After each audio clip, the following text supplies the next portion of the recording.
Are you ready for golf again? Hi, I'm Piers from Meandmygolf, and today we're going to be sharing with you our advice on how to get back to golf after lockdown. Plus, we're going to be sharing you 4 tips that we're going to be giving our subscribers based on their questions. Now, if you're new to the channel and you want to see more videos like this to help you improve your game, hit the subscribe button and hit the notification bell so you know when we release our new video. Twice a week we are now doing at Meandmygolf. Okay, so look, are you ready for the groundbreaking advice on how to get back to golf? Go and play golf. There it is. Go and play golf. Now bear with me on this, because there's 3 things that I'd like you to do. So obviously you've been hitting shots at home or doing practice swings at home, hitting shots if you're lucky enough to have a net, or doing these practice swings at home. We need to get you on the golf course. So you haven't been playing for a couple of months. We need to obviously get used to hitting off grass again. That's the first thing. But the one thing that we want to be able to do is not be stuck on the driving range working at your golf swing. Now here's the first tip. If you want to work at your golf swing, do it on the golf course. So if you're swinging over the top or you're swaying, go on the golf course and work at it. That's the environment where ultimately you're playing. So let's see if you can fix your faults whilst you're on the golf course. Now you wouldn't want to do that in a match, but you could do that by playing golf by yourself. Playing golf by yourself is where you get the most discovery. And my second one is literally discovery on the golf course. So again, go out on the golf course by yourself, but before you go out there, make a list of all the stuff that you can't do that well. So if you can't hit a flop shot, if you can't hit a low hook out of the trees, if you can't hit a long chip and run, if you can't hit an iron shot between 125 and 150 that accurately, go out on the golf course with your list and work at those shots. You may only have chance to work at 1 or 2. You may only have chance to play 4 or 5 holes. That's absolutely fine. You can get your most practice done on the golf course when you are playing by yourself. Okay, now the third tip on the golf course again is toughen things up. Now you can do this by yourself, or you can do this when you are playing with a partner.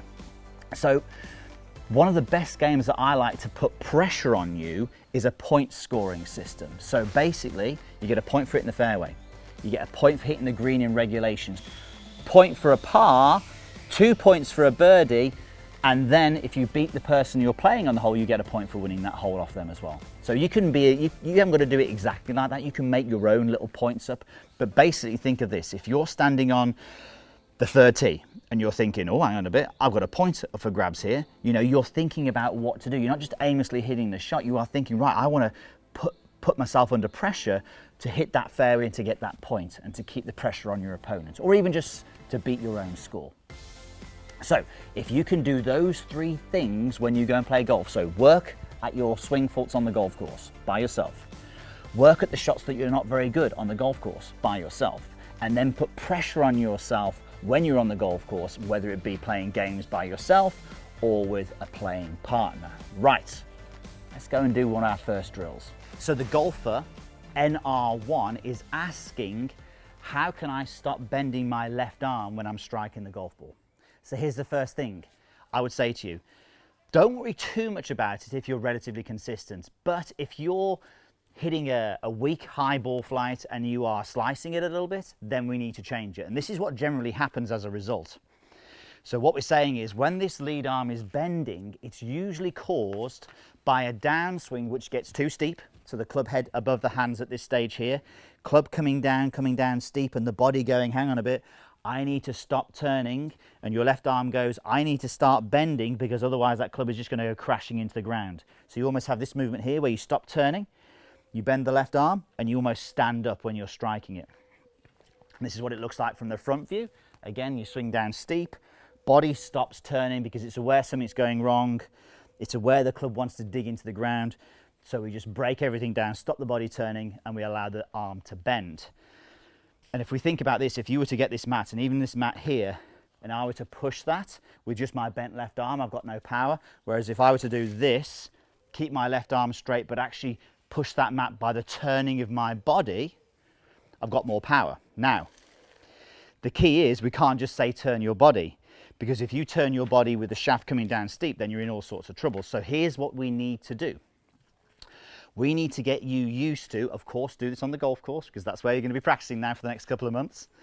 We need to get you the feeling of getting the club shaft shallower on the way down. So we spoke about this a lot, so you can check out other videos, but we need the club head to drop down behind your hands to shallow the club. That will then allow you to turn your body more And as a result of that now, as it shallows and we turn, the left arm is going to stay a lot straighter. And look, as I said, it's not imperative. Lee West, one of the best ball strikers ever, had a bent left arm, has a bent left arm when he's striking the golf ball. So you really need to understand, if you're slicing it and hitting it weak, then we can change it. If not, kind of keep it there. If you're relatively happy with your game, think about something else that you need to do better, like a flop shot or a low hook out the trees. So again, from here, let it shallow, turn, and I suppose the only thing you could think on the way through is extend that arm. But these are little practice swings you can do at home. The key thing for you on the golf course is let the club shallow and then let's see what happens from there. So let's hit a shot before we then move on to putting. So shallow and turn the body. All right, let's go and do some putting. Now, before we help you and Brad Thompson with your putting, we want to know from yourselves what's the most important thing that you've learned about your game and yourself during lockdown. So please comment down below what's the most important thing you've learned about your game whilst in lockdown. Now, as we said, Brad Thompson is asking for some tips on putting. So what we're going to do, there's loads of things that we can do, but there's two areas I'm going to break this down to. Number one is becoming a better lag putter, and number two, becoming a better holer out. So what I want you to do, Brad, next time you go and play golf, and you can do this with someone else, or you can do this when you're playing golf by yourself, you can even do it on the putting green if you want to, but I want you to find, let's say you're on the first green, I want you to find the hardest 30-foot putt on that green you can. So 30 feet is dead easy, it's just 10 paces, 10 nice paces away from the hole, and find the hardest putt that you can. And what I want you to do is to try and two-putt. So you do that on the first green. You do the same on the second, third, fourth, all the way through to the ninth. The objective is, after 9 holes, we've had 9 two-putts, that's a total of 18. That's what we want you to get. That'll be your par. So if we think about this, if you can two-putt 10 times in a row from 30 feet on a very difficult putt, you're improving your putting. So make sure, and that's a really good way of putting some competitive practice on yourselves. You can do that on the putting green, obviously, as a warm-up before you go out there as well. But that's the first thing. Second thing, short putts. I think one of the biggest issues that we see with short putts is that golfers tend to move around a little bit and they get a bit indecisive. So we've got the putt out mat here, we've got the wall here as well. Putt out there is in place. We're going to use the wall as a reference point. So I'm going to turn my cap around backwards. I'm going to get my golf ball in there as it would normally be for my eye line. Now, the key from here is now I'm just resting against the wall. If I move my head into the wall, I'm going to feel it. If I come away, I'll feel it. If I go from side to side or up and down, I'm going to feel that movement on the wall. The objective would be to stay steady on the wall. Don't lock down yourself so you're too tight over the putt, but just say to yourself, keep your head steady against the wall. That will allow you to stay more solid over the putt. And then from there, you can be more consistent with your strike and your face and path delivery. So again, I think the biggest one that we would see golfers do when they putt is that they will want to look early. Now it can work, but you're not going to move early when your head is on that wall there, because you're going to scrape your forehead. But this is something you can do at home, obviously. It's a really good drill to sort of get that feeling of what the body's doing. One more, keep the body still, head still, let the shoulders and the arms do the work. All right, give those a try. Get on the golf course and start having some fun again. Over to you, Andy. Hello everybody, and thanks Piers, some great advice there. Make sure you get it on the golf course, spend a bit more time there, and if you can get it on your own as well, it will massively help. Now, what would my advice be? Well, I've got a couple of things that you can do. What we often hear, some people get on the golf course after a layoff, after maybe 1 or 2 months off, their first game of golf is often really good. So they'll get out there and they'll surprise themselves and go, I played great. I haven't played for 2 months and I've played great. But what's the reason for this? Well, a lot of it is because they have no expectations, but also they're not thinking about hitting certain positions in their swing. They're not on the golf course thinking about all these technical things. They often just get out there and play. They look at what's around them, they figure out where they need to hit the golf ball, and they just play without any thoughts. But what often happens then is 2 or 3 rounds later, once they've got back into it, they're starting to think, they're starting to react, and all of a sudden they go into themselves and start thinking of how to get it to a certain space or place on the golf course instead of just actually doing it. So my advice is, if you're going to get back on the golf course, almost forget everything. A lot of people think I need to remember everything. I remember my grip, my stance, my posture. Forget it all. Get out there, play golf, don't think too much, don't think about how you're going to get it there, think about playing golf. Now the one other thing I'm going to say to you guys as well is that we've missed golf a lot. So when you get back out there, enjoy the experience. Have a chat with your friends in between shots. Make sure your eyes are up, noticing around. It's beautiful at the moment. Look at the nature, because if you're not sort of looking down, walking down the fairway and internalizing everything, you're going to be able to switch off, enjoy the experience, relax. And if you're doing that, you're probably going to have a better chance of having some good scores as well. So my advice, forget it all, get out there, play, have a chat with your friends and notice where you are. Okay, so let's answer some of your tips. Dan Scudlers has said that he's struggling because his hands are separating or disconnecting in his backswing. Do we have any drills that we can help him with? Yes, we do, Dan. So here's a great thing that you can do. Now, the disconnected move away, this is what happens. What Dan's saying is, he's saying that his hands are moving away from his body in the backswing. He said a few inches away. Now, the great thing about the backswing is we have time. If it was something in transition, it happens so fast, it's hard to change. So what I would say, Dan, is we're going to do some really slow swings, maybe even stopping and feeling what's going on. So here's a great drill that you can do. When we saw McIlroy, about 18 months ago, Rory said he was doing this drill and he demonstrated it. So the first move away, instead of getting this separation here, what we want you to do, take your setup, we're going to go really slow and controlled. First move away, super slow, until the hands get past the right thigh. That's where we want to feel the connection. So from here, swing back nice and slow, hands to the right thigh. From here, set and go. And from here, this is a great way because we have that control. The backswing doesn't need to be fast. And if we are struggling with this, go down really slow. Slow the speed down.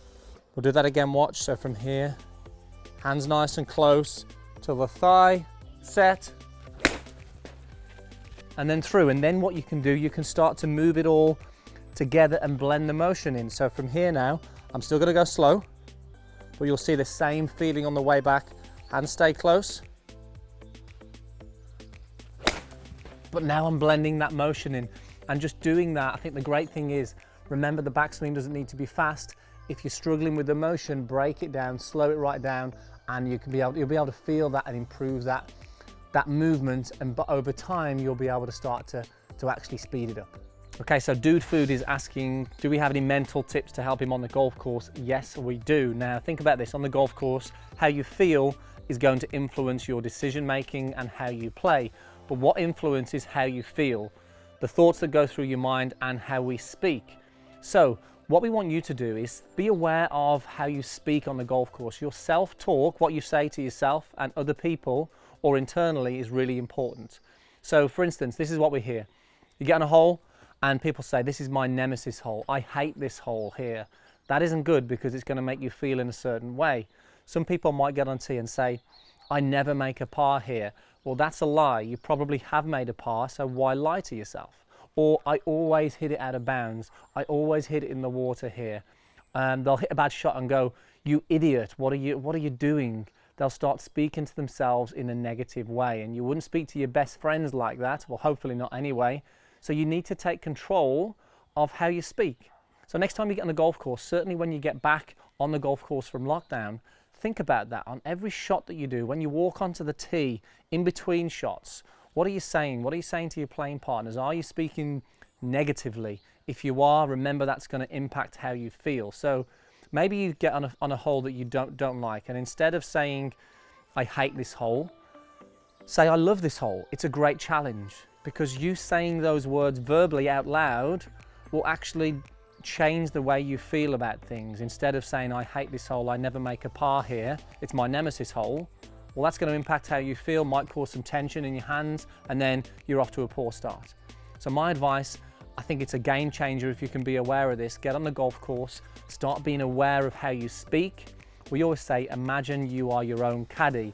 Your caddy wouldn't speak to yourself in a bad way. He's always going to give you that encouragement in a positive way. So be your own caddy. It's going to make a massive difference to your scores, and it's going to help you enjoy the game a little bit more, and we all want that. Okay guys, hope you enjoyed the tips there. Some really useful tips that if you apply on the golf course, we know they're going to make a difference. So if you did enjoy those, make sure you hit that thumbs up. and leave a comment down below how we can help your game. Now also, we have what we feel is the best thing out there to improve your golf. We've got meandmygolf.com, which is a platform that we've created for you to help you achieve and be the best you can be. We've got loads of coaching plans over there, from the break series, break 100, break 90, break 80. We've got loads more, and we've got a brand new putting coaching plan launching very soon. So make sure you click the link in the description, head over there, and we'd love to see you over there. Thanks again, and we'll see you soon.